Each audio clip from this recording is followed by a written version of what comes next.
Hello friends, कैसे हो आप सब। तो आज हम पढ़ेंगे यूनिट नंबर 6 पार्सन्स और डेविस मूर। ये आपका ESO 14 का चैप्टर नंबर 6 होने वाला है।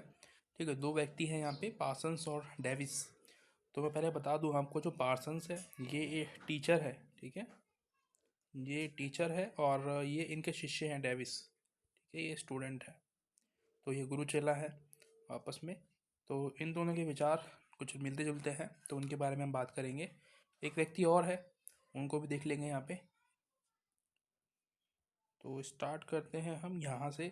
जो हमारा टॉपिक है वो यहाँ से शुरू हो रहा है। टैलकॉट पार्सन्स बोलते हैं इनको। ठीक है, ये वही टीचर है जो मैं आपको बताया था अभी, डेविस डेविस के टीचर। ठीक है, टैलकॉट पार्सन्स इनका पूरा नाम है। इनको समझते हैं कि ये क्या कहते हैं। इनको समझना ज़रूरी इसलिए है क्योंकि सामाजिक स्तरीकरण को समझा रहे हैं ये लोग। तो उसके लिए इनका जो सिद्धांत है, ये जो नज़रिया है, इसको देखना बहुत ज़रूरी है। तो यहाँ पे जो पार्सन्स है वो सामाजिक प्रणाली जो होती है उसको सपोर्ट करते हैं। बेसिकली सोशल सिस्टम इसको हम इंग्लिश में कहते हैं। आपको ये शब्द सुन के कुछ रियलाइज़ हुआ होगा। सोशल सिस्टम, जो आप अपने आसपास व्यवस्था देखते हो ना, उसी को हम सोशल सिस्टम कहते हैं। तो अभी इतना याद रखो, बाकी हम आगे बात कर रहे हैं इसके बारे में। उसके अलावा पार्सन्स के अनुसार सामाजिक प्रणाली तब उत्पन्न होती है जब दो या दो से ज़्यादा लोग बंधन की स्थिति में परस्पर व्यवहार करते हैं और उनके कार्य एक दूसरे को प्रभावित करते हैं। तो बेसिकली जो सोशल सिस्टम है उसका मतलब ये है यहाँ पे कि दो लोग, ठीक है, जब इंटरेक्शंस करते हैं, आपस में मिलते हैं, बातचीत करते हैं, तो क्या होता है, हमारा जो व्यवहार है उसका आदान प्रदान होता है। उसी को ये सोशल सिस्टम कह रहे हैं। राइट, व्यवहार का आदान प्रदान, यानी कि दो लोग हो सकते हैं या पूरा देश, दो देश आपस में हो सकते हैं। तो इससे क्या होता है कि हमें सामने वाले व्यक्ति के बारे में पता चलता है। ठीक है, और उसे हमें हमारे बारे में पता चलता है। तो यहाँ पे याद रखने वाली चीज़ ये होती है कि हमारा बिहेवियर अच्छा होना चाहिए ताकि वो भी, सामने वाला जो व्यक्ति है, हमसे अच्छे तरीके से बिहेव कर पाए। इसी को हम सामाजिक प्रणाली जो है, ये पार्सन्स कह रहे हैं। सामाजिक प्रणाली इसको कहते हैं, इंटरेक्शंस को कहते हैं। अगर हम किसी सामने वाले व्यक्ति से गलत व्यवहार करेंगे या वो हमसे करेगा, तो हमारे दिल में या उसके दिल में हमारे प्रति जो छवि बनेगी वो गलत बनेगी। ठीक है, और शायद वो भी हमारे से उसी तरीके से बात करे फिर। ठीक है, गालियाँ दे के, गलत तरीके से मिसबिहेव करे हमारे साथ। तो ये है। ठीक है, तो ये ऐसे ही है, मतलब गिव और टेक वाला सिस्टम यहाँ पे उन्होंने बताया है कि जैसा बिहेव करते हैं हम, वैसा ही हमें मिलता है। ये सामाजिक प्रणाली का एक हिस्सा बताया है कि ये मैनर्स भी हमें हमारे पास होने चाहिए। तो जैसे कि हम अपने एग्जाम्पल लेते हैं, यहाँ पे एग्जाम्पल दिया हुआ है आपको बुज़ुर्ग का। ठीक है, जैसे कि हम आपके हमारे घर में जो फादर्स होते हैं या ग्रैंड फादर होते हैं या मदर्स होती हैं, ग्रैंड मदर होती हैं, तो वो हमें सिखाती है। ठीक है, बिहेव करना सिखाते हैं, कैसे बात करना है लोगों से, नमस्ते करो, ये ताऊ जी है, ये वो है, ये वो है।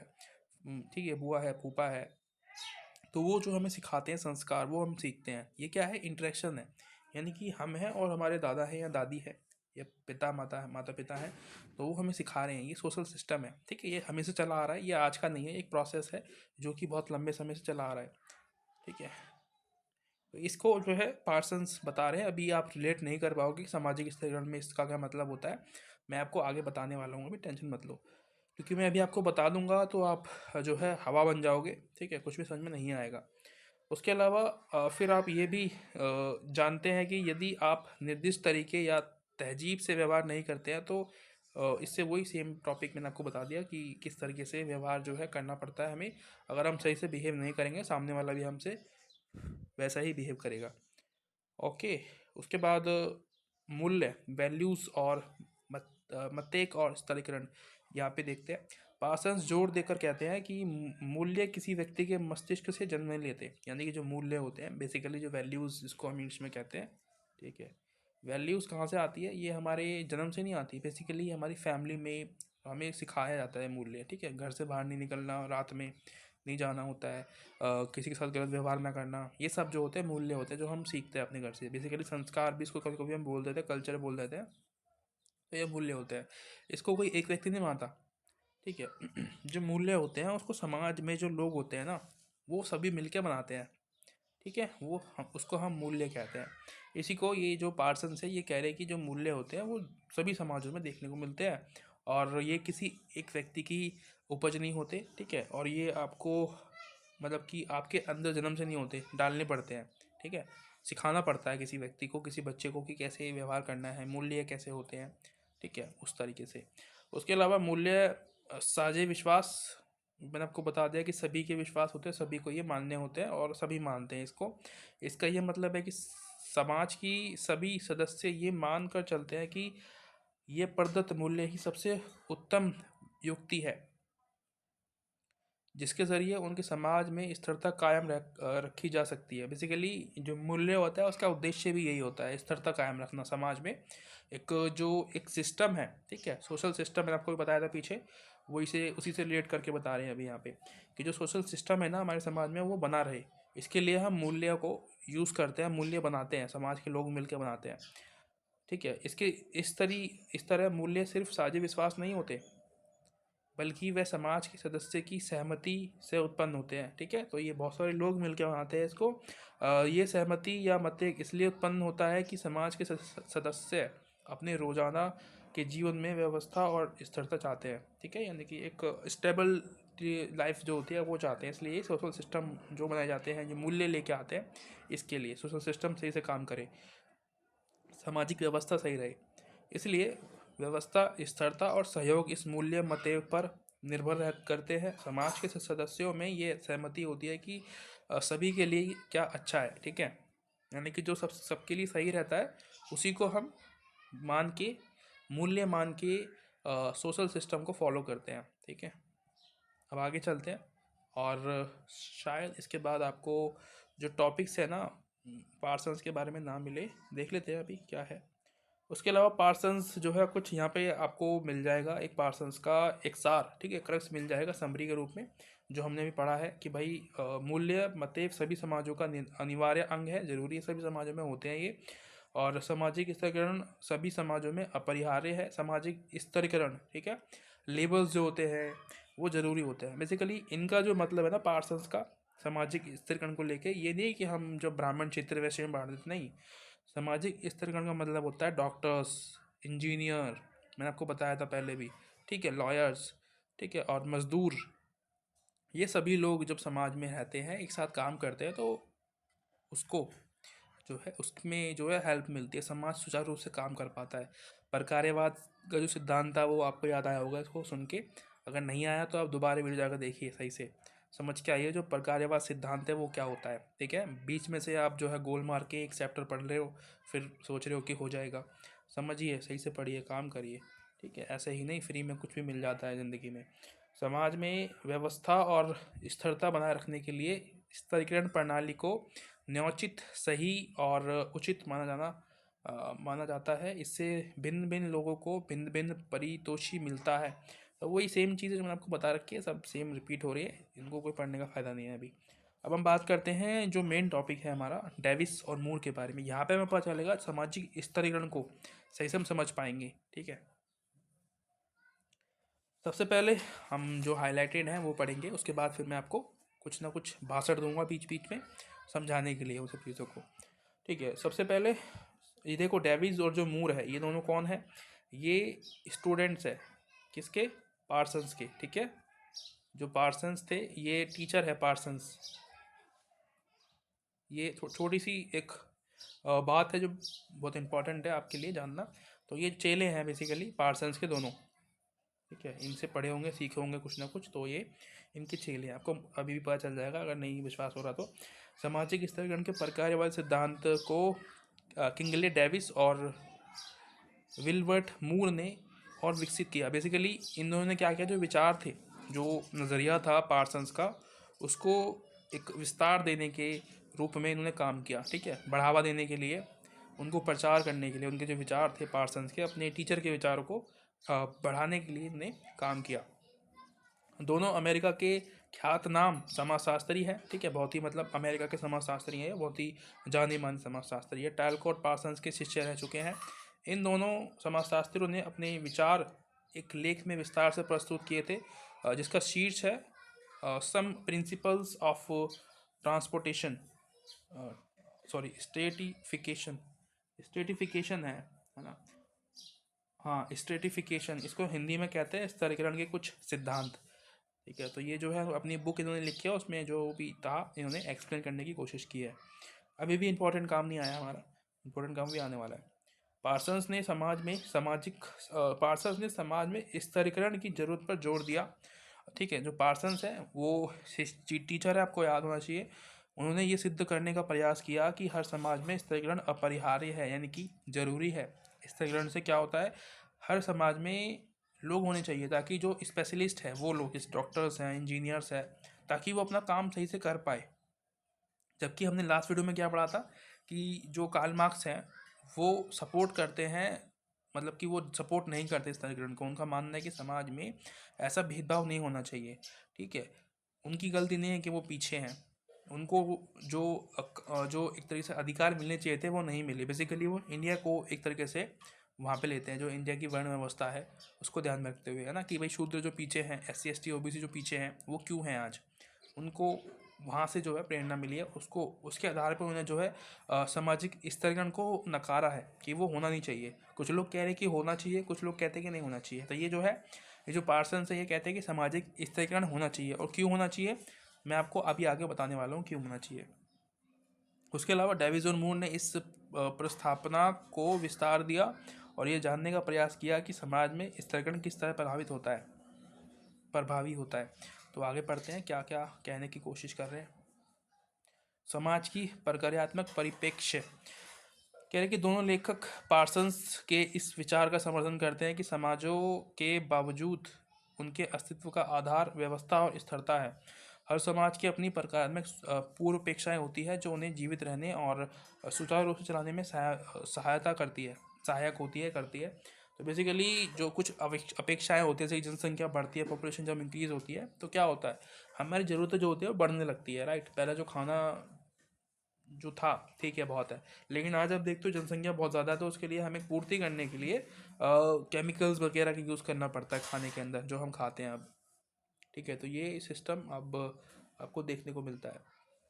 उसके अलावा समाज व्यक्तियों का समूह या उनका जमावड़ा भर नहीं है, यानी कि झुंड, एक जो होता है ना झुंड, जो समाज है सिर्फ उसका मतलब झुंड नहीं होता है। समाज का मतलब ये बता रहे हैं कि समाज का मतलब वो होता है जहाँ पे सभी लोग काम करें। ठीक है, सभी लोग अपने अपनी फील्ड में स्पेशलिस्ट हो, परफेक्ट हो। ठीक है, ताकि देश का विकास हो, किसी भी विकास हो विश्व का, ये ऐसी इनकी मान्यता है। और इन व्यक्तियों का निर्दिष्ट कार्य पूरा करने होते हैं ताकि समाज को आवश्यकता पूरी हो सके। इसलिए समाज में अनेक क्रियाकलाप चलते हैं। समाज को श्रमिक, उद्योगपतियों, प्रबंधकों, पुलिसकर्मियों, शिक्षकों, विद्यार्थियों, दस्तकारों की ज़रूरत पड़ती है। ठीक है, अलग अलग फील्ड में अलग अलग लोग होने चाहिए ताकि वो अलग अलग तरीके से काम कर पाए और विकास कर पाए कोई भी देश। ठीक है, तो ये सपोर्ट जो करते हैं, ये एक तरीके से फैक्ट तो अच्छा है इनका, इसमें कोई दोहराई नहीं है। विशिष्ट प्रवीणता रखने वाले विभिन्न लोग इस अलग अलग कार्यों को अंजाम देते हैं। इसलिए किसी भी समाज की पहली प्रक्रियात्मक पूर्वापेक्षाएं इन भिन्न भिन्न भूमिकाओं का प्रभावशाली ढंग से वितरण है। इससे ये सुनिश्चित होता है कि सही जगह सही लोग स्थित हो। ठीक है, यानी कि ऐसा ना हो कि भाई डॉक्टर की जगह पे वकील बैठा हुआ वहाँ पे, तो वो कहाँ पे इलाज कर पाएगा, कैसे दवाई दे पाएगा। ठीक है, ये ना हो, इसका जो है ये सपोर्ट करते हैं। उसके अलावा उपरोक्त प्रकार्यात्मक पूर्वापेक्षाओं के 4 पहलू होते हैं। ठीक है, ये हमें पढ़ना है। ठीक है, ये इंपॉर्टेंट है। 4 पहलू होते हैं, इनको हम समझते हैं क्या क्या होता है। सबसे पहले पहला क्या है, ये कह रहे हैं कि समाज में सारी भूमिकाएं पूरी की जानी चाहिए। ठीक है, और सभी समाजों में अलग अलग किस्म के पेशे व्यवसाय चलते हैं। उनके अस्तित्व के लिए ये व्यवसाय अनिवार्य है।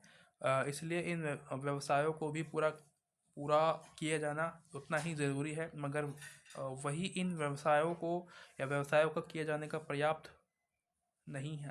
अगर इस निश्चित कार्यों के लिए ऐसे गलत लोग चुने जाते हैं जिन्हें इन कार्यों को पूर्ण करने के लिए अनिवार्य प्रवीणता नहीं है, तो इससे समाज में अस्थिरता उत्पन्न होती है।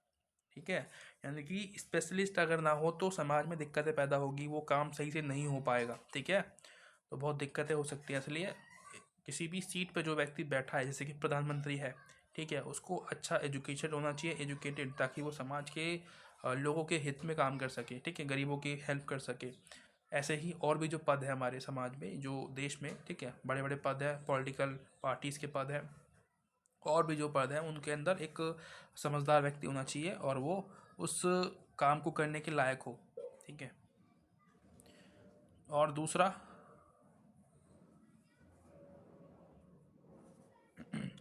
कह रहा है कि महत्वपूर्ण पक्ष ये है कि इन स्थानों को सबसे योग्य जो होते हैं उनके द्वारा भरना चाहिए, ठीक है, सबसे स्किल्ड जो लोग हैं उनके द्वारा इनको भरना चाहिए। ऐसा ना हो कि भाई नेता का बेटा है, कुछ नहीं आता, तब भी उसको जो है भर्ती कर दो उसमें, ठीक है। जैसे कि अभी आप वर्ल्ड जो हमारी क्रिकेट टीम है, क्रिकेट टीम का जो ICI है, ICC जो है टीम, ICC जो वर्ल्ड तरीके से वो काम मैच कराती है, उसमें जो हमारे देश में जो वित्त वो गृह मंत्री है, उनका जो बेटा है, मैं क्या नाम है उसका, वो उसके लायक भी नहीं है, उसको क्रिकेट खेलना कभी आता ही नहीं है, ठीक है, उसने कभी क्रिकेट खेली नहीं, फिर भी वो वहाँ पे बैठा हुआ है, ठीक है। तो ऐसा ना हो।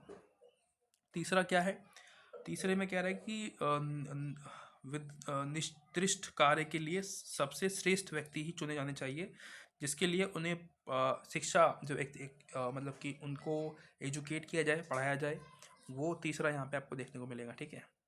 ये रहा आपका 3 एक तरीके से तरीके। उसके बाद हम बात करते हैं स्थिरीकरण के प्रकार के बारे में, ठीक है। तो यहाँ पे सेम वही डेविस और मूर क्या कहते हैं, वो कहते हैं कि विभिन्न पदों के लिए सबसे उत्तम व्यक्ति चुना जाना चाहिए। वही सेम चीज़ रिपीट हो रही है, आप समझ गए होंगे अभी तक क्या टॉपिक है ये। अच्छे काम करें, ये सुनिश्चित करने के लिए सभी समाजों को जो है किसी न किसी उपाय की ज़रूरत पड़ती है, और वो उपाय क्या है, सामाजिक स्तरीकरण। अगर सामाजिक स्तरीकरण होगा तो उच्च स्थान पे जो डिज़र्व करता है वो ही जाएगा, ठीक है। सभी लोगों को अगर समान पुरस्कार दिए जाए तो जो लोग मेहनत करते हैं ना, वो पीछे रह जाएंगे, और मतलब वो देशद्रोही वाला काम हो जाएगा अगर हम उनको सपोर्ट ना करें। क्योंकि अगर आप देखो, खुद भी देखो, अगर आप मेहनत करते हो, आपको उसका श्रेय नहीं मिलता, अवार्ड नहीं मिलता, तो आप उस काम को दोबारा करोगे? डेफिनेटली नहीं करोगे, ठीक है। तो ये जो है इसको सपोर्ट करते हैं पार्सन्स और उनकी चेले जो हैं, ठीक है, डेविस और मूर। इसके अलावा लोगों में जिम्मेदारी भरे पदों, चुनौतीपूर्ण कार्यों से बचने की प्रवृत्ति भी हो सकती है। उसके अलावा मूल मालूम है कि कितना ही उत्कृष्ट कार्य करे और कैसा ही पद या स्थान उन्हें हासिल हो, उन्हें पारितोषिक तो समान ही मिलता है। वही सेम, यानी कि जो डिज़र्व करता है उसको वहाँ पे होना चाहिए। इसी को इन्होंने समाजशास्त्र में सामाजिक स्तरीकरण को कहा है कि ज़रूरी होना चाहिए, मतलब कि ये जो सामाजिक स्तरीकरण है वो होना ही चाहिए। जाति के आधार पे नहीं, काम के आधार पे, जो डिज़र्व करता है, जो मेहनत करता है, उसको डेफिनेटली ऊंचा पद मिलना चाहिए, ठीक है।